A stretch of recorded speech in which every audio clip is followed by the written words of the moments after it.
What's up, guys? Ryan here. And today we're going to be talking about some misconceptions I've heard about the EQ sections on guitar amplifiers and how they work and how you should be setting them to find the tone that you're looking for. And despite my genius clickbait title, I'm not here to tell you that the settings on your guitar amplifier are wrong, okay? If they sound good to you and you like the sound, then, by all means, keep it. I'm not here to tell you that those are wrong in any way, shape, or form.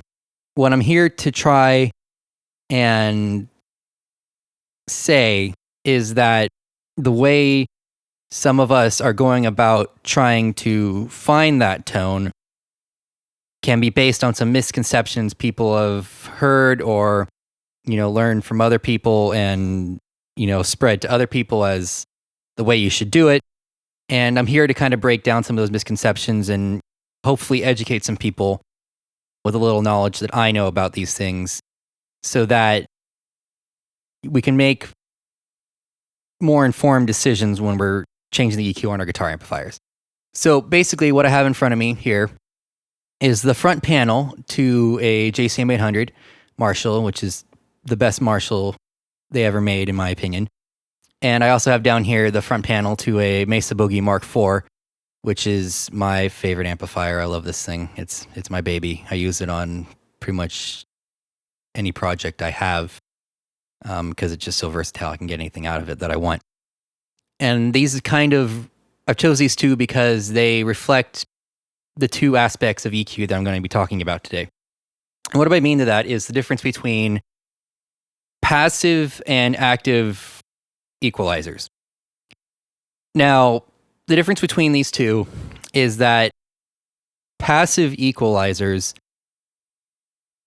by their nature, can only attenuate frequencies. They can't boost them.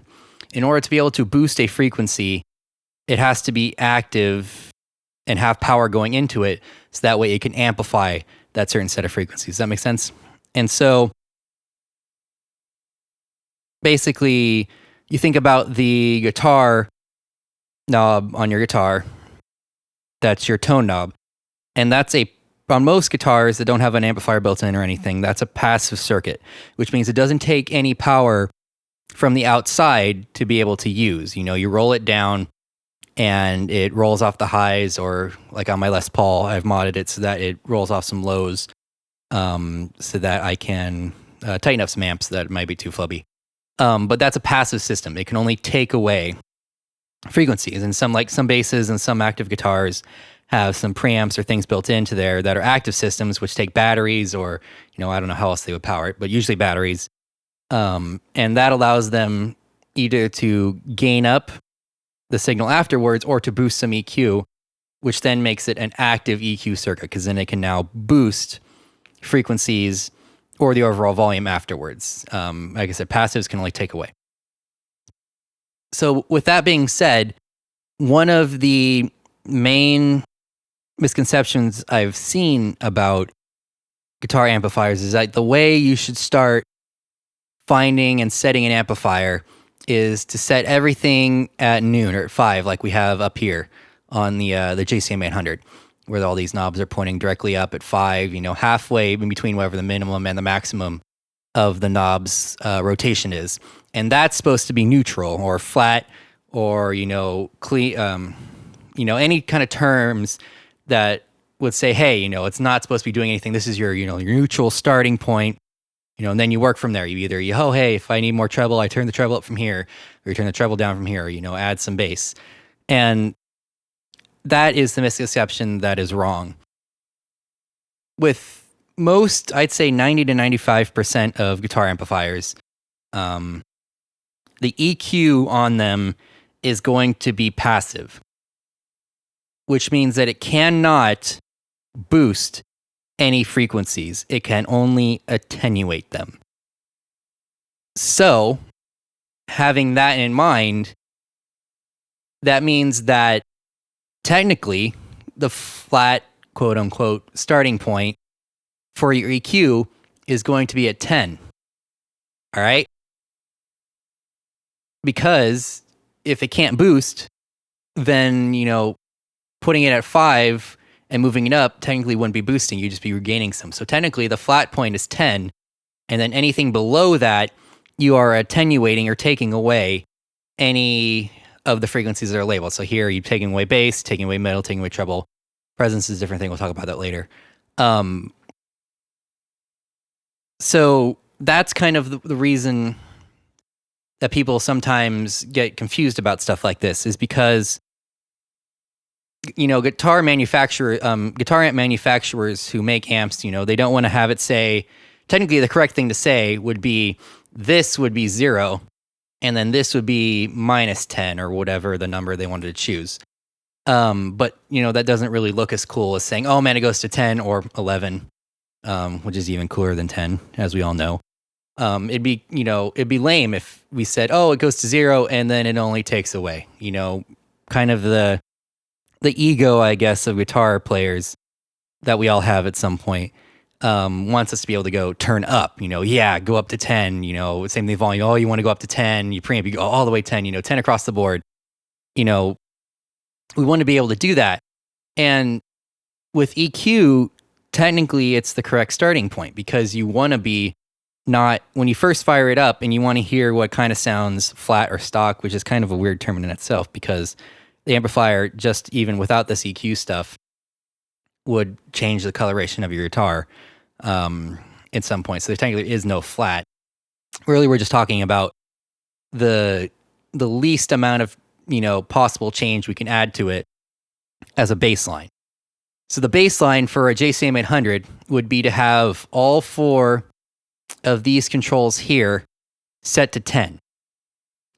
And what that would do is give us the most neutral starting point to then work on what our sound would be. So what we would do is what I usually do is, when I'm setting up for a tone for recording or for performing or anything like that, is what I'll do is I'll plug in the guitar to either one of these inputs, because each one affects the gain. I think the high one throws it through an extra half of a 12AX7, but I could be wrong on that. I'll have to look. But you plug in one of these, find the one you like, and then you adjust the preamp gain to get some gain that you like. And the preamp gain is a correct label. So 0 is technically 0, and 10 is the maximum gain you can get. That you want to start at 0. 10 isn't technically flat, because then it's an actual gain. It's meant to be able to boost things. So starting at 0 is the good starting point. So you start that at whatever you want. You get to where you want it to be. And then with all these at 10, then you go, okay, it's sounding a little harsh. Maybe I'll pull out some treble. So starting from 10, you then move it back to where you want it to be. You say, oh man, it's a little too bassy. You just pull all this back until you get less bass.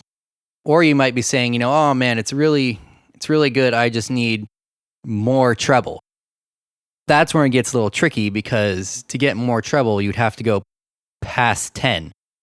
So then what I would do is just basically I'd pull basically the middle and the bass down a couple, and then turn up the output by a couple to compensate. And that in turn would give me a more treble-y signal, because I've taken away the bass in the middle. So the treble then by comparison is higher, because I've upped the master volume, or you can do the gain too if you want, to compensate for that, the loss that I've done here. But this is the game you kind of have to play with passive equalizers, because there is no way in this EQ circuit to boost any frequencies. You kind of have to cheat and play around to get it to actually boost anything, or to get the same results as if you were to boost some signals. So that's how passive equalizers work. They can only cut or take away frequencies, and the neutral starting point is always going to be the max value it has. So if it's 10 or if it's 11 or 12 or whatever your amp has, or even if it doesn't have numbers at all, it just kind of has a blank space where you turn it around, all the way up is going to be your neutral starting point. And then anything lower than that is going to be attenuating or taking away any frequency that it's labeled as controlling. So that's with passive equalizers. Active equalizers, as I said before, are able to boost and cut frequencies. And that's because they're usually powered in some way, shape, or form, so that they are able to amplify any boost that you're making. So like say you have, like I said before, a passive equalizer, you can only cut frequencies like this. Like say this is your frequency spectrum and you're cutting some mids out of this. The passive guitar amplifier will only be able to do this. It could do flat across the top, but it could never boost the frequencies. If you want more mid-heavy signal, you would have to, instead of, like we said before, you would cut the bass down here, then leave the mids alone, and then you would cut the highs, and then you would turn all of this up so that in the end, it would look like a signal with just the mids boosted. And that's like I said, the game you have to play with passive amplifiers. With active amplifiers or active EQs, like down here on the Mesa here, it has a passive equalizer section. So all this over here is all passive. You see, we still have the treble, the bass, the mids. The two treble circuits on this amp are separate, and they share a mid and bass on the two rhythm channels, and then the lead has its own EQ here, and then a drive knob as well. So this section is passive. This section over here is an active graphic equalizer or an active graphic EQ. And as far as I know, most graphic EQs are active, in which case 0 is right here at this line. So that's 0, and then up here is, boosting, and down here is cutting. And basically, what this allows you to do is to boost and or cut certain frequencies. So say if I wanted some more, mid-range, I could take this slider right here, and I could boost the mid-range around 750 hertz. And then I'd say, oh man, it's a little ratty up at the top. Then I could take away some 6,600 hertz up here. Or I could do the opposite. I could, say, oh man, it's a little too, I want a little bit more mid-scoop sound. Then I could cut 750, and then I say, oh man, I need some more attack or some more presence up at the top. Then I could boost this up here. So this allows me to both cut and or boost a frequency because it is an active EQ circuit. So the way this then plays into things is that being able to boost frequencies, especially after this, so the way this amplifier works is that it goes through initial gain stage, like 1/2 of a 12AX7, I believe, or something like that. Not a whole lot. And then it goes into the EQ circuit. And the EQ circuit is where all this passive stuff is. And you can take away things that are annoying, because that's what you do with passive equalizers. You would take away things that you don't want as much of. And so after the initial gain, before it goes through all the other gain settings, the way you set these kind of mark amplifiers is you would do this, and you find a good setting, you take it away all, and then it goes through all the drive circuits. Then once it comes out of the drive circuit, it hits this. And then this is what you go, okay, after it's gone through all this drive, the tone has changed a little bit. So here is then where I would alter any other final touches I would want. So then here I could boost a little or take away a little depending on what I wanted. The way for like a lot of metal guys use these amplifiers is really cool, because with this stuff you can do is a lot of bass into preamp circuits for distortion tends to make the amp sound flubby and kind of tub out and lose some definition. It kind of sounds really bad. So what they do is they cut almost, a lot or all of the bass out of the preamp circuit by turning this all the way to 0. So like on the lead setting with the most distortion, they turned all the way so that 0 is at the top. And then that way there's no bass. We're cutting all the bass going into the preamp circuit. So that way the low end then doesn't affect how the preamp distorts. And so it tends to be a little bit more favorable, it tends to be a little bit more clear, a little bit more dynamic, doesn't tub up as much. And then to get the low end back in for a lot of metal things, if you're playing some stuff where, you would need some low end definition for like any drop tunings or things like that, we're actually going down near 80 hertz, because 80 hertz is around the E on a standard tuning guitar. But anything lower than that, you're going to want to use this anyway. What you would do is you cut the bass from here, and then you would add it back in with this slider. And what that does is basically it took the bass away, from the preamp, so it didn't distort or cause the preamp to behave in any way we didn't want it to. And then after it, we then boosted it to bring it back from its lowered state. So that way we still have basically the same frequency we wanted to beforehand.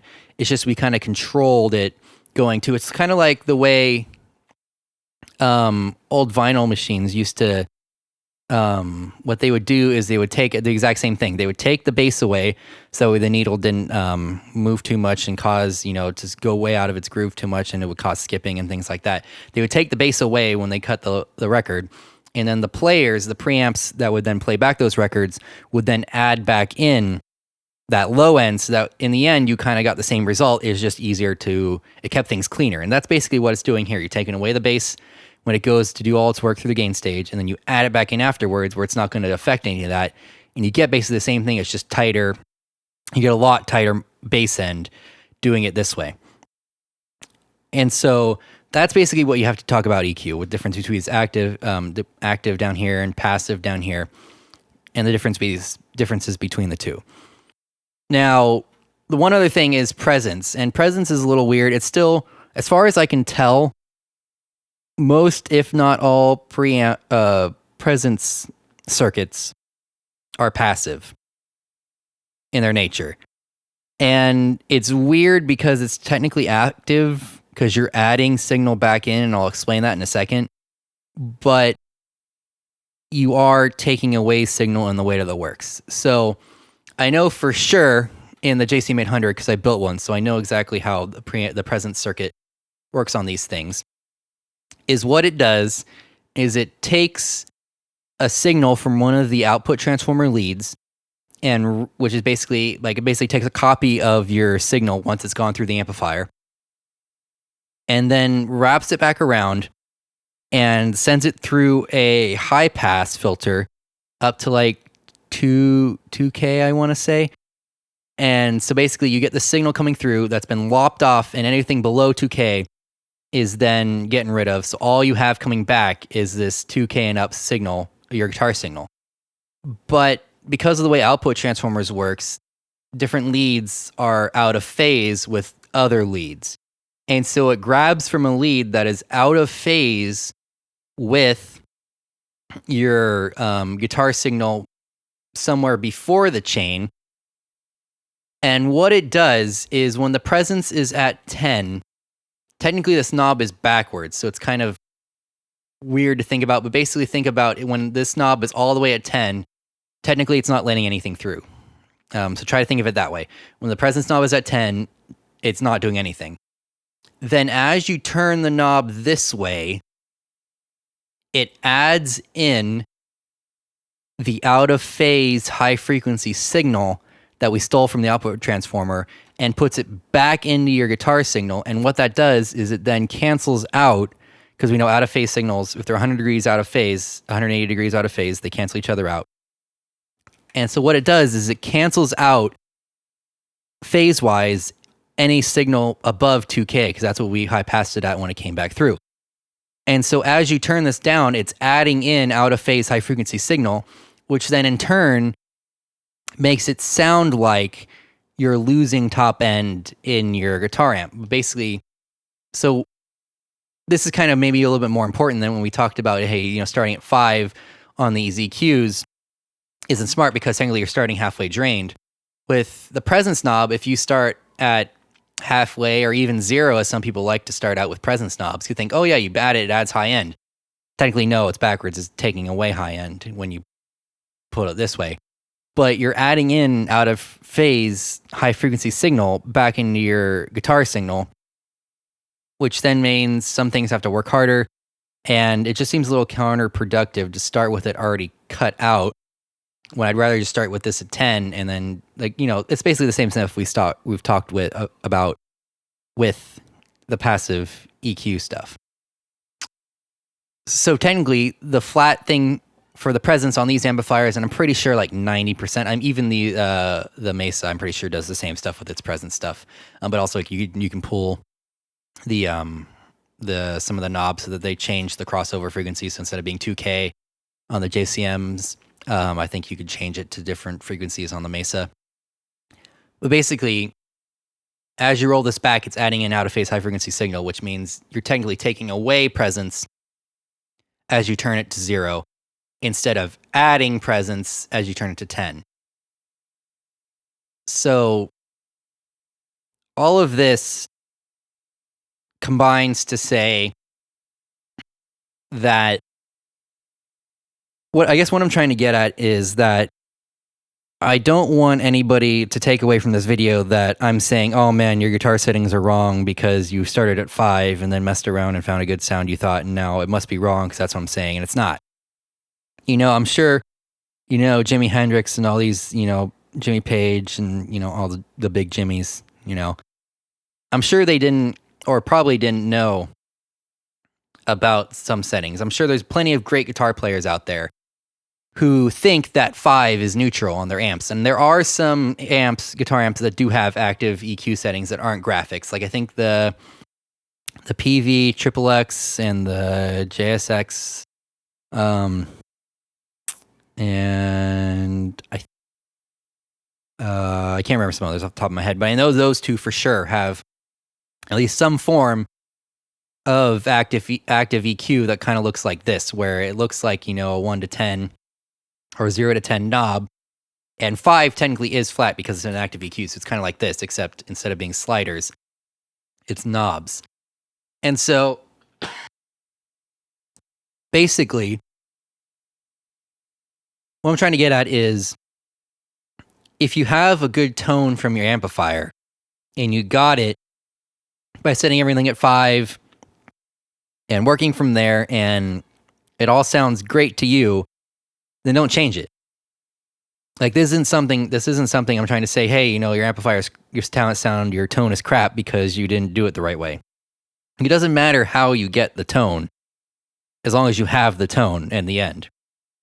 All this is trying to say is that it might be easier to try and find the tone you're looking for by starting with the amplifier in its most neutral, quote unquote, position and setup. Because, if you're starting with your guitar tone on your guitar, rolled off halfway and saying, oh yeah, this is flat, it's taking away a lot of high end, and you may get used to that, but your guitar is trying to output, a much different signal, and you're kind of, cutting it off beforehand and bottlenecking it. And that can have some repercussions later on. And maybe you're, oh man, I wish I could just get my guitar bright enough. It just doesn't sound bright enough, but I have the treble on my amp maxed out, but you have your tone on your guitar rolled down. It's the same thing with this stuff. If you say, oh man, I have, everything set at, where I want it, but I want more. If you're cutting it out at the passive equalizer, thinking that it's halfway, then it's not really productive. You're kind of working against yourself. You're making it harder in some aspects to achieve what you want. And so I don't want any of this to change anybody's decisions they've made. What the point of all this and sharing this info that I have with you guys is to change how you make your decisions. So knowing this, you may go, oh, hey, I like my tone. I don't really need to know this stuff. It's good I know it now. But, it doesn't really affect me because I like the tone I have. Great. That's exactly what I want you to get out of it. If you're like, oh, man, maybe that's why my amp always sounds weird, or I've had trouble setting it up is because I've been setting it half instead of when I should starting at 10, then that means, hey, that's what I'm trying to get to you guys. Is, it's a solution and a way of thinking that can help you along the way. And it's part of understanding the gear we use every day. It's, it never hurts to learn more about the tools you're using.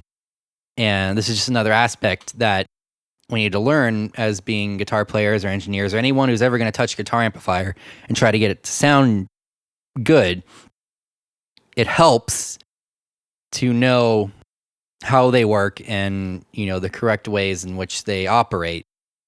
But again, that's not to say, coming in with false preconceptions that you still can't get a great tone, because it can, and it's happened. I've seen people who have no idea how a guitar amplifier works get an amazing tone out of it just from fiddling around with it. But my argument would be they would probably get a better tone faster or easier if they knew the way amplifiers work, like the difference between passive and active equalizers that we talked about today. So that's basically all I wanted to convey to you guys today. I hope this video was somehow helpful to somebody out there. So I wasn't just waffling into a mic for however long just to feed my own ego here. So, yeah, I hope everybody out there has just a good day. Go out and try some settings on your amplifier if you want to, with this newfound golden nuggets of knowledge I've just bequeathed onto you. And leave any suggestions down below of any other random stuff you want to learn about. I'm always looking to try and, learn something weird and then, help people learn about it. And that's usually what I do. I'm usually the guy that people comes to and say, hey, I need to know there's a really weird thing. And I'm like, oh, hey, I know about that really weird thing. Let me tell you about it for 2 hours because this is the only time I'm ever going to get to talk about it. So please help my ego out by letting me blab to you guys about random things and letting me know what you want to hear me talk about. Other than that, I think that's it. So thank you guys so much for listening. Please like and subscribe if you haven't already, and share this video with people you believe would benefit from it. Anyway, as I said, I'm Ryan here, and thank you for watching. See you later.